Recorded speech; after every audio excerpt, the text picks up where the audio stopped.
নাটকীয় টানাপোড়েনের ইতি দিল্লির মুখ্যমন্ত্রীর পদ থেকে পদত্যাগ অরবিন্দ কেজরিওয়ালের। দিল্লির লেফটেন্যান্ট গভর্নরের কাছে ইস্তফা পত্র পেশ, সরকার গঠনের দাবি অতীশী মার্লেনার। দিল্লির মুখ্যমন্ত্রীর পদ ছাড়লেন অরবিন্দ কেজরিওয়াল। মঙ্গলবার দিল্লির লেফটেন্যান্ট গভর্নর VK সাক্সেনার কাছে গিয়ে ইস্তফা পত্র তুলে দেন কেজরি।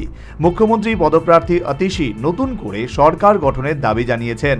মঙ্গলবার সকালেই আপের বিধায়ক দলের বৈঠকে অতীশীকে নেত্রী হিসেবে বেছে নেওয়া হয়। তার নাম প্রস্তাব করেন আপ সুপ্রিমো কেজরিওয়াল নিজেই। মঙ্গলবার বিকেলে কেজরিওয়াল অতীশী এবং মনীষ সিসোদিয়াকে সঙ্গে নিয়ে উপরাজ্যপালের বাসভবনে যান। সেখানেই নিজের ইস্তফার কথা সরকারিভাবে ঘোষণা করেন। একই সঙ্গে অতীশীও নতুন সরকার গঠনের দাবি জানান।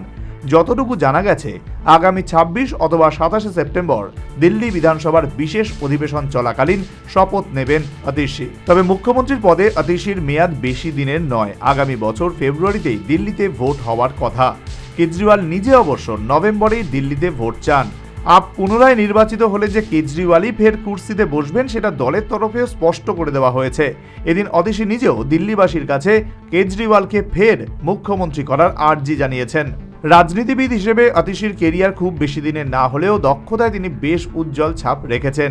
আপ গঠনের সময় থেকে কেজরির কাঁধে কাঁধ মিলিয়ে লড়েছেন অতীশী। অক্সফোর্ড বিশ্ববিদ্যালয়ের মেধাবী ছাত্রী অতীশী কালকাজি এলাকার বিধায়ক। Bureau report, news vanguard.